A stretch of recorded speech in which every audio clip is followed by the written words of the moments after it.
अस्सलाम वालेकुम नाज़रीन, एक नई वीडियो में आपको खुशामदीद कहती हूँ। आज की वीडियो में आपको बताऊंगी कि चिकन कलाफ्टी कबाब आप घर में किस तरीके से बना सकते हैं।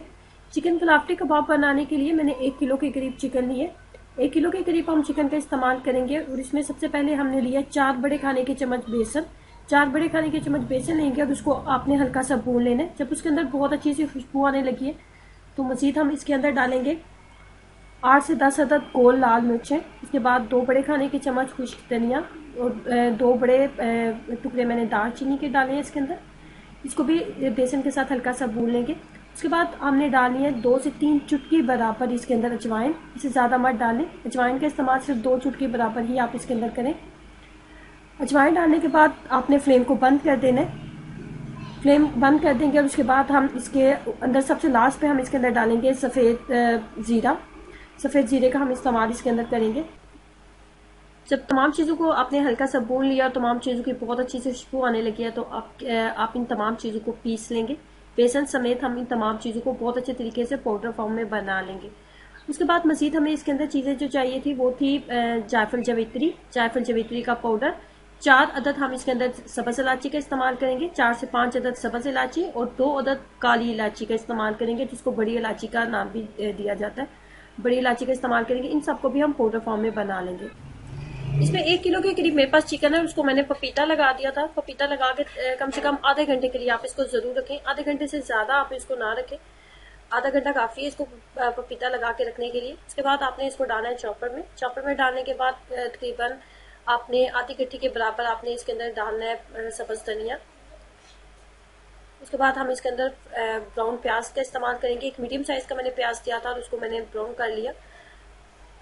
उसके बाद आपने इसके अंदर डालना है वो बेसन वाला मटेरियल, जिसके अंदर हमने लाल मिर्च का इस्तेमाल किया था और बेसन का इस्तेमाल किया था और उसके अलावा हमने खुश्क धनिया डाला था।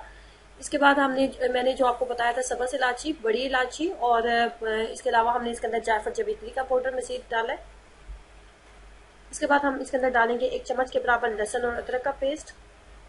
लहसुन और अदरक का पेस्ट डालने के बाद हम मजीद इसके अंदर डालेंगे नमक।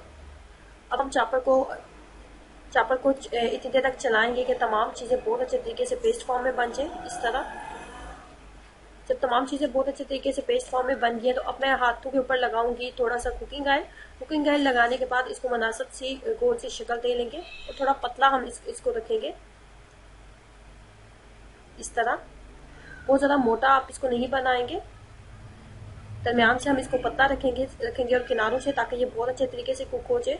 उसके बाद हमने लिया एक फ्राई पैन और कुकिंग ऑयल को अपने कर लेना है अपने अच्छे तरीके से। जब आपको लगे कि उसका टेम्परेचर ठीक हो गया है कुकिंग ऑयल का, तो आप कुकिंग ऑयल के अंदर इसको डालते जाएंगे और बहुत ज़्यादा हाई फ्लेम के ऊपर इसको ना पकाएं, मीडियम फ्लेम के ऊपर ही इसको आप रखें। अगर बहुत हाई फ्लेम के ऊपर आप रखोगे तो ये बाहर से बहुत तेजी से कुक हो जाएगा और ब्राउन हो जाएगा और अंदर से कच्चा रह जाएगा। इसे इसको मीडियम फ्लेम के ऊपर ही आप इसको बनाओ, बहुत ज़्यादा लो फ्लेम के ऊपर ना इसको बनाएं, मीडियम फ्लेम के ऊपर ही आप इसको रखें। जब आपको लगे कि दोनों साइड से बहुत अच्छे तरीके से पक गया है तो इस तरीके से आपके चिकन कलाफ्टी कबाब तैयार हो जाते हैं। जरूर ट्राई कीजिएगा और अपना एक्सपीरियंस में जरूर शेयर कीजिएगा कि आपको इसका टेस्ट कैसा लगा। खुश रहें, मुस्कुराते रहें। अल्लाह हाफिज़।